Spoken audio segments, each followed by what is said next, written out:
ಓಂ ನಮೋ ವಾಲ್ಮೀಕಿಯೇ. ನಮಸ್ಕಾರ ಬಂಧುಗಳೇ.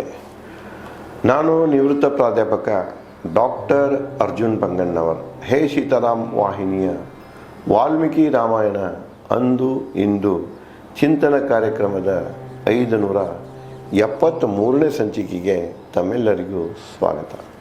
ಹಿಂದಿನ ಸಂಚಿಕೆಯಲ್ಲಿ ರಾಕ್ಷಸಿಯರು ಸೀತೆಯನ್ನು ಮತ್ತು ಹೀಯಾಳಿಸಲಿಕ್ಕೆ ಶುರು ಮಾಡಿರ್ತಾರೆ.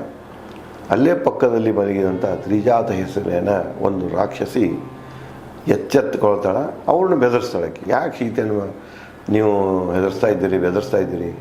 ಅವಳ ಜನಕರಾಜನ ಮಗಳು, ದಶರಥನ ಸೊಸೆ, ಸಾಮಾನ್ಯ ಅಲ್ಲ ಅವಳು. ಅವಳಿಗೆ ಹೇಳ್ತಾಳೆ, ನನಗೆ ಈಗಲೇ ನಾನೊಂದು ಕನಸು ಕಂಡೆ.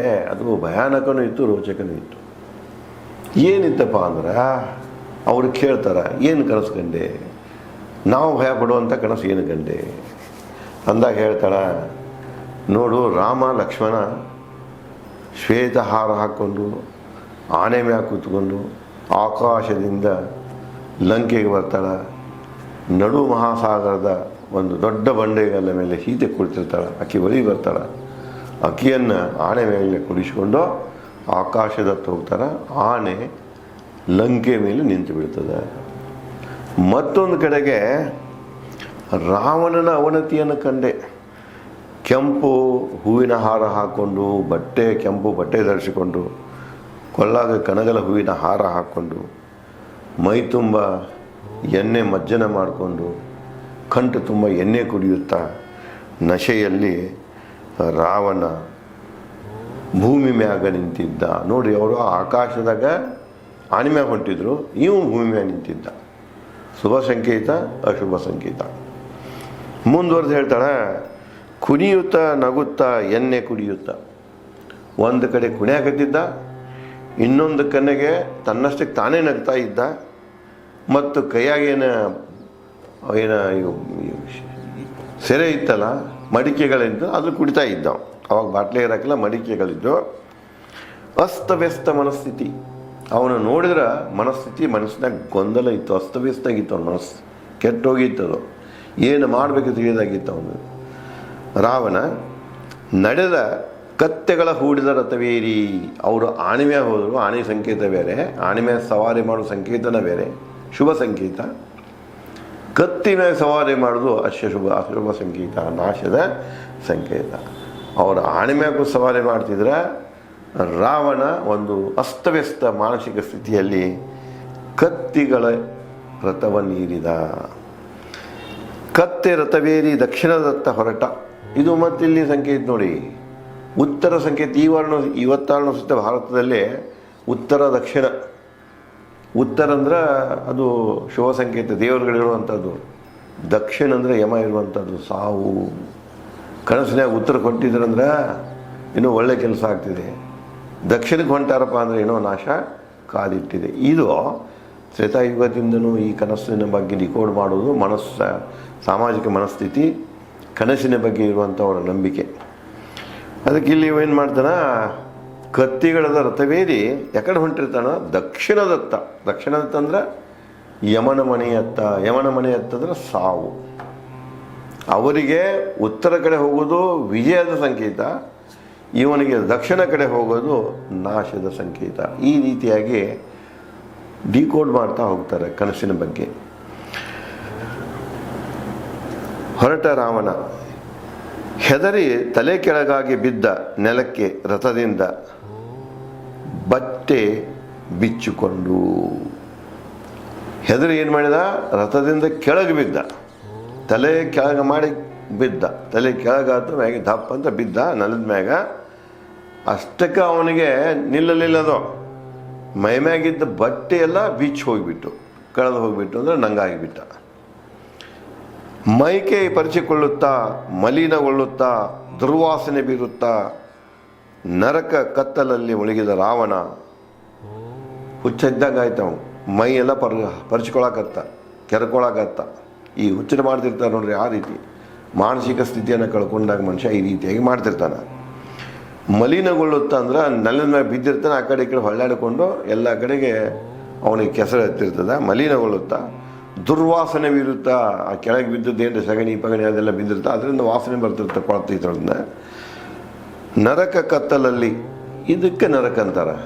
ಏನು ಗೋಳಾಡ್ತಾರಲ್ಲ, ಯಾತನೆ ಏನಿರ್ತದೆ ಆ ಯಾತನೆಗೆ ನರಕ ಅಂತಿರ್ತಾರೆ. ಆ ನರಕದ ಯಾತನೆ ಕತ್ತಲಲ್ಲಿ ಮುಳುಗಿದ ರಾವಣ ಅಂದರೆ ದುಃಖದಲ್ಲಿ ಮುಳುಗಿದ ರಾವಣ, ಯಾತನೆಯಲ್ಲಿ ಮುಳುಗಿದ ರಾವಣ, ಪೀಡೆಯಲ್ಲಿ ಮುಳುಗಿದ ರಾವಣ.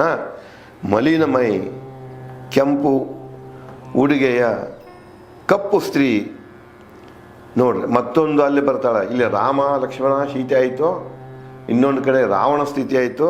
ಇನ್ನು ಮೂರನೇದು ಯಾರು ಬರ್ತಾರಪ್ಪ ಅಂದ್ರೆ ಮಲಿನಮೈ, ಮೈ ಎಲ್ಲ ಸ್ವಚ್ಛ ಇರಾಕಿಲ್ಲ. ಕೆಂಪು ಉಡುಗೆಯ ಕಪ್ಪು ಸ್ತ್ರೀ, ಮೈ ಮ್ಯಾಗ ಬಟ್ಟೆ ಕೆಂಪು ಬಣ್ಣದ ಹಾಕಿಳು, ಉಡುಪುಗಳನ್ನು ಧರಿಸಿದಳು, ಆದರೆ ಅವಳು ಬಣ್ಣ ಕಪ್ಪಿತ್ತು, ಕರಿದಿತ್ತು.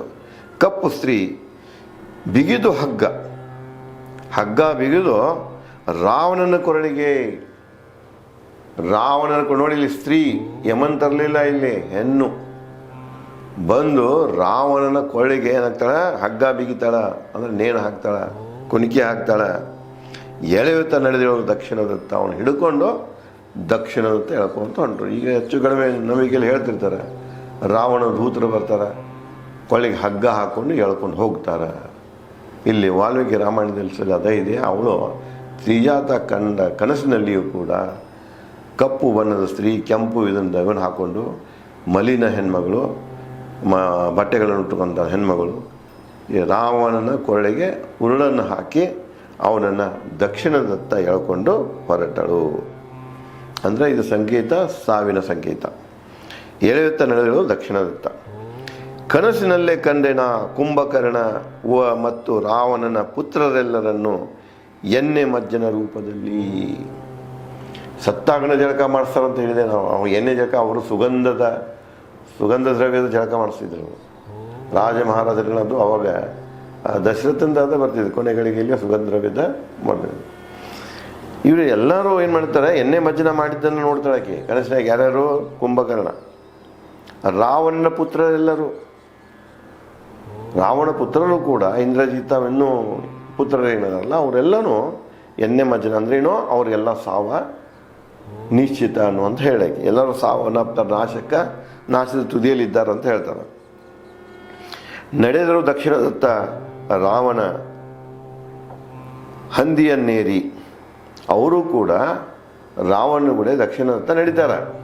ಯಾಕೆ ರಾವಣ ಹೇಳ್ಕೊಂಡು ಹೋಗ್ತಿರ್ತಾರೆ, ಇವರು ಹಂದಿ ಏರಿ, ಹಂದಿ ನೋಡ್ರಿ ಇದು ಕೆಟ್ಟ ಸಂಕೇತನ, ಹಂದಿಯನ್ನೇರಿ ಹೋಗ್ತಾರೆ. ಇಂದ್ರಜಿತ ಮೊಸಳೆಯನ್ನೇರಿದ, ರಾವಣ ಹಂದಿಯನ್ನೇರಿದ, ಇಂದ್ರಜಿತ ಮೊಸಳೆಯನ್ನೇರಿದ, ಕುಂಭಕರ್ಣ ಒಂಟಿಯನ್ನು ಏರಿ. ಇವರೆಲ್ಲ ಯಾಕಡೆ ಹೊಂಟರು? ದಕ್ಷಿಣದತ್ತ. ಅಂದರೆ ಇವರಿಗೆ ಎಲ್ಲರದು ಸಾವ ಖಂಡಿತ. ಕಂಡೆನು ಕನಸುನ ಶ್ವೇತ ಬಟ್ಟೆಯ ಮತ್ತು ಹೂಮಾಲೆ ಧರಿತ ಶ್ವೇತ ಛತ್ರಿ ಹಿಡಿದು ಪರಿಮಳ ಸೂಸುವ ವೀಶನ ಬಗ್ಗೆ ಒಳ್ಳೆ ಕನಸನ್ನು ಕಂಡಿರ್ತಾಳೆ. ಕಂಡೆನು ಕನಸುನ ಬಿಳಿ ಬಟ್ಟೆ ಹಾಕಿದ್ದ, ಶ್ವೇತ ಬಟ್ಟೆ, ಬಿಳಿ ಹೂವಿನ ಮಾಲೆ ಹಾಕಿದ್ದ. ಬಿಳಿ ಹೂವಿನ ಮಾಲೆ ಅಂದರೆ ಶುಭ ಸಂಕೇತ, ಅದು ಬಿಳಿ ಬಟ್ಟೆ ಅಂದರೆ ಶುಭ ಸಂಕೇತ. ಧರಿತ ಶ್ವೇತ ಛತ್ರಿ, ಅವನ ಮ್ಯಾಗಿರುವಂಥ ಛತ್ರಿ ಹಿಡಿತ, ಛತ್ರಿ ಚಾಮರಾಯಣ ಅಂತ ಹೇಳ, ಛತ್ರಿ ಹಿಡಿತ, ಅದು ಕೂಡ ಶ್ವೇತವರ್ಣದಿತ್ತು. ಹಿಡಿದು ಪರಿಮಳ ಸೂಸುವ ವಿಭೀಷಣನ, ವಿಭೀಷಣ ಇವುಗಳನ್ನು ಧರಿಸಿಕೊಂಡು ಹೊಂಟಿದ್ದವನು. ವಿಭೀಷಣ ನೋಡಿ ಹೇಳಕ್ಕೆ. ಶಂಕನಾದ ನೃತ್ಯ ಗಾಯನ ಮಧ್ಯೆ ಆಣೆಯನ್ನೇರಿ 4 ಮಂತ್ರಿಗಳೊಂದಿಗೆ ಆಕಾಶದಲ್ಲಿ ಹೊರಟ ವಿಭೀಷಣ. ಅವನು ಕೂಡ ಆನೆಯನ್ನೇರಿದ ಜಯಶಾಲಿ.